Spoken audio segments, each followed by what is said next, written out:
ഒരു പതിറ്റാണ്ടിന്റെ കാത്തിരിപ്പിന് ശേഷം ജനം ഈ സർക്കാരിനെതിരെ ആവേശപൂർവ്വം വോട്ട് ചെയ്തതായി കുറ്റ്യാടിയിലെ UDF സ്ഥാനാർത്ഥി പാറക്കൽ അബ്ദുള്ള പറഞ്ഞു.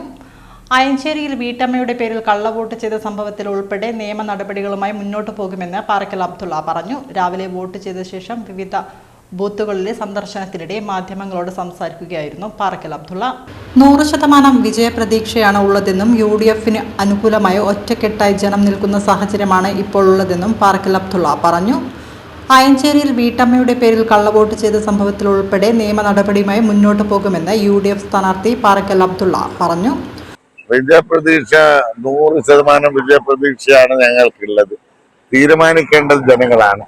ജനം ഒറ്റക്കെട്ടായി UDFന് അനുകൂലമായി നിൽക്കുന്ന സാഹചര്യം കേരളത്തിലുണ്ട്. അതുകൊണ്ട് തന്നെ കുറ്റ്യാടിയിലും ആ ഒരു അവസ്ഥ തന്നെ ആവർത്തിക്കും. പോസ്റ്റൽ വോട്ട് ചെയ്ത് കഴിഞ്ഞു എന്നാണ് അയഞ്ചേരി പൂളക്കണ്ടി സീനത്ത് തറോപ്പോയിൽ റഹ്മാനിയ സ്കൂളിലെ 47 നമ്പർ ബൂത്തിൽ എത്തിയപ്പോൾ ഉദ്യോഗസ്ഥർ പറഞ്ഞത്. വീട്ടമ്മയായ ഇവരുടെ വോട്ട് എങ്ങനെ പോസ്റ്റൽ വോട്ടായി മറ്റൊരാൾ ചെയ്തു എന്ന് വിശദീകരിക്കാനുള്ള ബാധ്യത ഉദ്യോഗസ്ഥർക്കുണ്ട്. ഈ വർഷം ഇനിയും പോസ്റ്റൽ ബാലറ്റ് കിട്ടാത്ത ഉദ്യോഗസ്ഥർ ധാരാളമുണ്ട്. അവർക്ക് വോട്ട് ചെയ്യാൻ അവസരം ലഭിച്ചിട്ടില്ല. ഇതുമായി ബന്ധപ്പെട്ട നിയമ നടപടി ആരംഭിച്ചിട്ടുണ്ട്.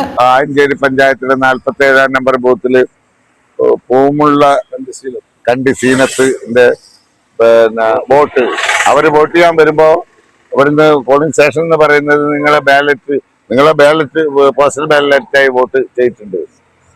അതൊരു വലിയ ഗുരുതരമായ ഒരു വിഷയമാണ്. പോസ്റ്റൽ ബാലറ്റായി ഒരു വീട്ടമ്മ പോസ്റ്റൽ ബാലറ്റ് ചെയ്യാൻ രോഗിയല്ല, വേറെ പ്രശ്നങ്ങളൊന്നുമില്ല, ഉദ്യോഗസ്ഥയല്ല, വീട്ടു ജോലി മാത്രം വീട്ടമ്മയാണ്, ഹൗസ് വൈഫാണ്. അവരാണ് പോസ്റ്റൽ ബാലറ്റായി രേഖപ്പെടുത്തിയിട്ടുള്ളത്.